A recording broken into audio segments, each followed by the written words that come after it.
नमस्कार दोस्तों, जय माता दी। नवरात्रि के पहले दिन की हार्दिक शुभकामनाएं। नवरात्रि के शुभ अवसर पर आप सभी का स्वागत है हमारे भक्ति व्रत कथा चैनल पर। आज हम जानेंगे माँ शैलपुत्री के बारे में।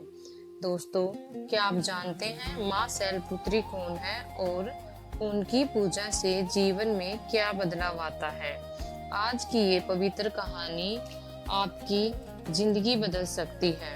आज की ये कहानी आपके जीवन में एक सकारात्मक बदलाव ला सकती है, इसलिए इसे पूरा जरूर देखें। तो चलिए दोस्तों, शुरू करते हैं। माँ शैलपुत्री का जन्म। माँ शैलपुत्री माँ दुर्गा का ही पहला रूप है।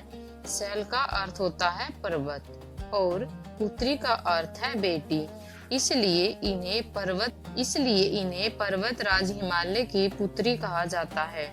लेकिन उनकी कहानी इस जन्म से शुरू नहीं होती। उनका पहला जन्म माँ सती के रूप में हुआ था।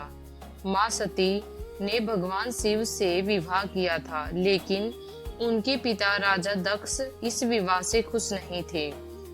एक दिन राजा दक्ष ने एक बड़ा यज्ञ का आयोजन किया, लेकिन उन्होंने जानबूझकर भगवान शिव और माँ सती को नहीं बुलाया। माँ सती अपने पिता के घर जाना चाहती थी। भगवान शिव ने उन्हें मना किया, लेकिन माँ सती फिर भी चली गई। जब माँ सती अपने पिता के घर पहुंची तो उन्हें बहुत अपमान किया गया और उनके साथ साथ भगवान शिव का भी बहुत अपमान किया। ये देखकर माँ सती का हृदय टूट गया और उन्होंने उसी यज्ञ कुंड में अपने आप को समर्पित कर दिया। माँ शैलपुत्री का पुनर्जन्म। माँ सती ने फिर से जन्म लिया। इस बार वो पर्वतराज घर जन्मी और उनका नाम पड़ा शैलपुत्री। बचपन से ही माँ शैलपुत्री में दिव्य शक्तियां थी। उनका मन हमेशा भगवान शिव की भक्ति में लगा रहता था। बड़े होकर उन्होंने कठिन तपस्याएं की और अंत में भगवान शिव को फिर से अपना पति बना लिया। माँ शैलपुत्री का रूप और महत्व। माँ शैलपुत्री सफेद वस्त्र धारण करती हैं और उनके हाथ में त्रिशूल और कमल होता है। बैल पर सवार होती हैं। माँ शैलपुत्री की नवरात्रि के पहले दिन पूजा की जाती है। इनकी पूजा से जीवन में स्थिरता, शांति और हिम्मत मिलती है।